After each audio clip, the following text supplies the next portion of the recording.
Yo creo que algo de lo que mucha gente no se da cuenta o no se quiere dar cuenta es que no estamos ante pues, una sucesión de modas, de pues, ideología de género, y ahora la moda trans, y ahora no sé qué, sino que estamos ante una ideología completa, global, bien concebida, que lleva mucho tiempo imponiéndose, primero lenta, ahora aceleradamente, y perfectamente definida desde el principio, y que no es una acumulación de casualidades, que todo responde a un objeto y que tampoco es ningún misterio, ni ninguna cosa secreta ni conspiranoica, sino que viene impreso en el mismo origen de las ideologías de la modernidad desde el principio. Hoy estamos viviendo, por así decir, la explosión de esa idea que podríamos, desde mi punto de vista, sintetizar en un principio fundamental. Es decir, romperlo todo hasta que el individuo sea enteramente libre, incluso libre de sí mismo. Y en nombre de esa libertad se va rompiendo progresivamente la religión, las comunidades políticas, las naciones, las identidades, las familias y ahora incluso la propia conciencia del género, de la identidad sexual, que ya es lo último.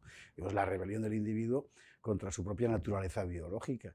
Esa cadena de afirmaciones de la individualidad frente a cualquier cosa no es nada misterioso, no es nada, está en el origen de la modernidad desde el principio. Hegel lo explicó muy bien, ¿no? Y Kant, es decir, ahora da la impresión de que cuando lo planteas te dicen, estás viendo una conspiración, no sé, no es ninguna conspiración, es que no habías leído a Kant y a Hegel, pero está ahí puesto, ¿no? Lo lógico es acabar así. Estamos en el final del gran proceso de la modernidad, que es ese. A mí me parece que sí, porque llega un momento en el que la idea se impone sobre la materia, por así decirlo. Por ejemplo, todos podemos estar de acuerdo en la afirmación de la libertad individual frente a un poder opresor. ¿Cómo no estar de acuerdo? Pues claro, luego puedes empezar a evaluar si el tal poder es realmente opresor o no, pero en principio es una afirmación con la que cualquiera puede estar de acuerdo porque en principio iría en favor de la supervivencia de la especie, ¿no? Y de las comunidades y de la libertad personal. Bueno, pero es mucho más difícil estar de acuerdo cuando lo que se te plantea es una idea del tipo, tú tienes que liberarte por entero de ti mismo, porque tú no eres lo que tú piensas que eres, sino lo que libremente deseas ser en cada momento.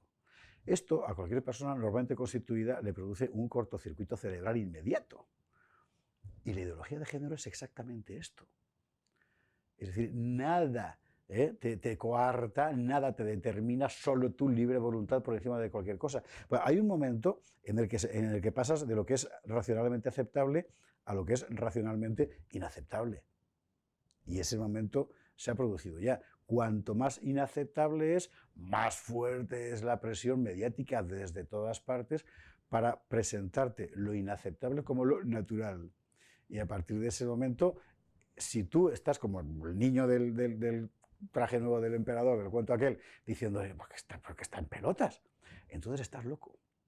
Bueno, hemos llegado a ese punto. Es lógico que cada vez más gente se aparte de los grandes medios de comunicación de masa, sencillamente porque en su atmósfera la vida ya es irrespirable, ¿no? Hemos dado incluso un paso más allá, en el siguiente sentido. No me acuerdo qué teólogo protestante decía que tampoco creo que fuera original suyo, que el mal se presentaba primero como Lucifer, y es una promesa de luz que te seduce, después como el diablo, que lo que crea es división, y luego como Satanás, que es la aniquilación, ¿no? Hoy estamos ya indudablemente en fase satánica. Nadie se cree las viejas luces, las viejas promesas, ¿no? La división, la fragmentación ha llegado a todas partes y ahora solo queda destruir. De tal forma que sí, la promesa sigue siendo la misma, efectivamente, seréis como dioses, claro, es decir, podréis incluso sobre vosotros mismos, pero es tan evidente alrededor que no. Es tan evidente que no, es tan evidente que no eres dueño ni de tu salud, ni de tu casa, ni de tus hijos, porque el Estado te los absorbe, ni de nada, que solo un imbécil puede pensar que efectivamente es como Dios. Pues jornadas espectacularmente interesantes, porque claro, la única opción ahora es o te pliegas y te rindes o plantas cara. Y si plantas cara, lo que tienes enfrente es el sistema. Mira, hay un momento que se parece mucho, en fin, mutatis mutandis, al actual, que es los tiempos finales del Imperio Romano. ¿Por qué? Porque había más gente fuera de la ciudad que dentro. Es decir, hasta muy poquito antes, la ciudad era el escenario de la libertad, de la vida cívica. No cabía, decía Sócrates, no hay vida moral fuera de la ciudad. En aquel momento eras más libre en el riesgo del exterior que dentro de la ciudad. Y no recuerdo qué cronista cuenta que la gente salía buscando entre los bárbaros, ¿no?, la libertad que no encontraba entre los civilizados. Sencillamente porque la tiranía era plena. Yo creo que estamos, desde el punto de vista interior y creo que también exterior, en una situación muy semejante.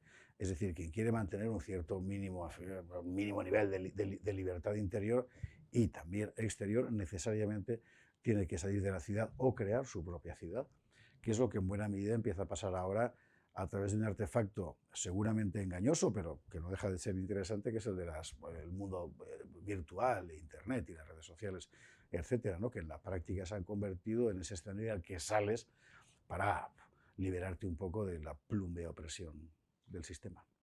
El nuevo orden del mundo no se construye. Por cierto, la expresión como tal, en fin, está desde las ideas para una historia mundial en clave cosmopolita de Kant, que ha llovido muchísimo.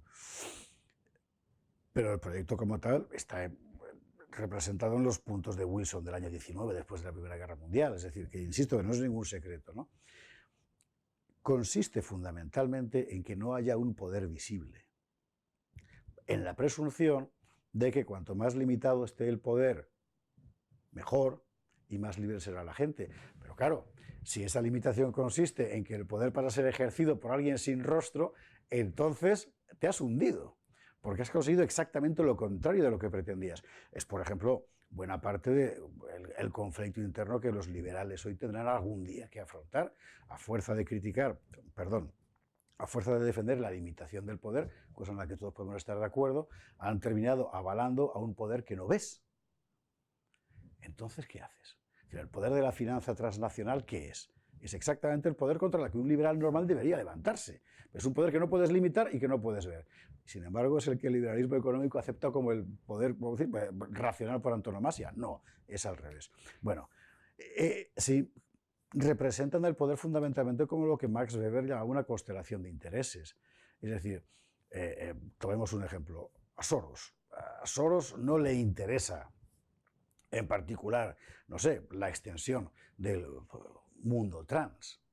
A Soros lo que le interesa, porque su convicción es la abolición de las fronteras y de las identidades. Le interesa también a otro, al que sí que le interesa el mundo trans, por las razones que sean, y a otro al que le interesa la extensión universal de la finanza como único valor económico. Eso es una constelación de intereses, eso construye una red, y esa red, precisamente por ser red y por estar compuesta por nudos, es mucho más inatacable que un tirano al estilo antiguo, pero no hay cabeza donde apuntar, ¿no? La única forma es escaparse de la red.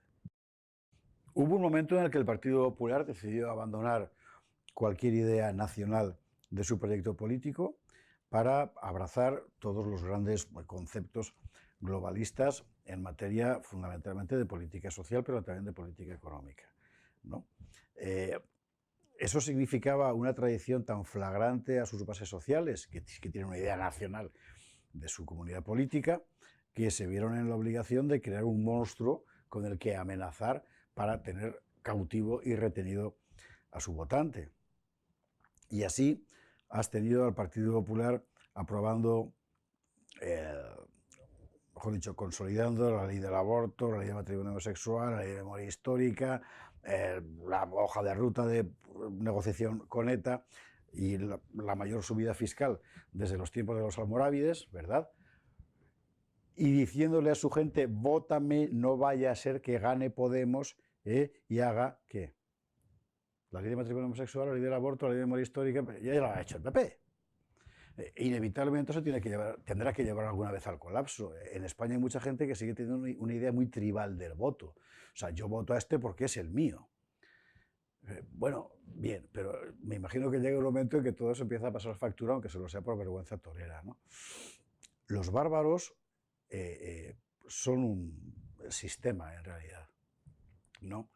Más que unos personas concretas que vienen con sus planteamientos de dinosaurios ideológicos, hablando del proletariado y de que Madrid será la tumba del fascismo. Pero eso es una broma. Pero solo una operación como la que se ha creado en torno a Podemos, en una circunstancia muy concreta, además, podía haber dado semejante relieve a esto. Yo creo que no. Yo creo que el problema no está en el que viene con el hacha diciendo te voy a matar, sino en el que te mata sin decírtelo. El Partido Popular es una estructura de poder fundamentalmente, ¿no? Una estructura amoral de poder, añado. Entonces, lo lógico es que incluso en el caso de una hecatombe electoral mantenga desde el punto de vista local y autonómico sus tejidos, ¿no? Sus telarañas, valga la expresión. Pero si el golpe es muy duro, es perfectamente posible que este se trasplante con lo que significó Ciudadanos. Pero por lo siguiente, no tanto por una cuestión de partidos como por una cuestión de evolución del sistema hacia una forma muy concreta de poder. ¿Qué ha ocurrido en Europa desde la aparición de la tercera vía de Tony Blair? La convergencia creciente de todos los partidos hacia un solo partido de supercentro, por así decirlo. Empezó con Tony Blair, por supuesto, pero luego ganaron los conservadores porque Cameron hizo esa política, que valía lo mismo para una derecha descreída que para una izquierda templada. En Italia ocurrió exactamente igual cuando la democracia cristiana se fundió con los restos del Partido Socialista y nació el Partido Democrático de Renzi y compañía. En Alemania las grandes coaliciones son lo mismo. El eslogan de Gerhard Schröder en la socialdemocracia era Die neue Mitte, el nuevo centro. El eslogan de Angela Merkel es Die Mitte, el centro. Son lo mismo. Y en Francia hemos visto cómo el sistema ha creado una especie de pequeño Napoleón, ¿verdad?, sacado de la banca Rothschild, que es Macron, para que sea capaz de canalizar los votos de la derecha descreída y de la izquierda templada. Y aquí inevitablemente iremos a lo mismo. Se están construyendo, por así decir, una especie de, ¿cómo llamarlo?, César maniquí, que el imperio saca para que la gente le vote, para que le tenga como referencia. Bueno, este va a garantizar que esto siga adelante, y aquí es muy claro que la operación consiste en construir eso con Albert Rivera, ¿no? Bueno, en fin, yo conozco a Albert Rivera hace muchísimos años y tengo que decir que me apena verlo en esta situación, porque creí que podría, en fin, dar más, pero en todo caso creo que es a lo que se va. Si el Partido Popular no es capaz, y ya parece que no, de encabezar esa tendencia, y el Partido Socialista tampoco, fundamentalmente por la profunda estupidez de sus líderes actuales, de los actuales, no de los antiguos, Rivera se quedará con ese papel. E iremos en todas partes de Europa a lo mismo, y el proceso está siendo muy evidente. Si mañana en otro país gana alguien que no es de ese cogollo, se convertirá en el cogollo porque será su única forma de retener el poder. Sobre todo en España no sería capaz de decirlo, porque no veo en este momento que tenemos más vivo que otros, ¿no? Aunque es verdad que el disparate del proceso catalán ha puesto de relieve que seguían existiendo en las clases populares, entre las cuales yo me incluyo, por supuesto, un espíritu de patriotismo elemental muy sano y muy vivo, que el sistema creía muerto, pero que está ahí. Pero yo creo que la principal razón para no perder la esperanza es la siguiente. La idea de Dios, la idea de la familia, la idea de la libertad personal, la idea del amor a la patria, no son conceptos ideológicos, son conceptos antropológicos, forman parte de la manera específica del humano de estar en el mundo, y siempre han existido. Nunca ha habido una sociedad sin Dios. Hoy están empezando a construirla, pero es antinatural. Nunca ha habido una sociedad sin unidades familiares, sean del tipo que fueran. Hoy intentan construirla, pero nunca la ha habido. Nunca ha habido una sociedad donde la gente no peleara por su libertad personal, al menos en el ámbito europeo. Nunca ha habido una sociedad en la que la gente no amara su suelo. Todo eso no son conceptos ideológicos, forman parte de la naturaleza humana.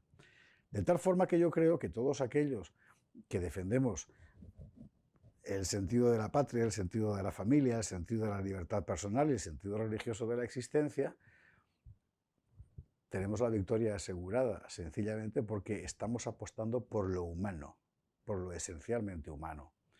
Puede ocurrir que el humano se extinga, puede ocurrir, pero mientras haya humanos sobre la Tierra, esas 4 cosas seguirán siendo una plataforma segura de resistencia.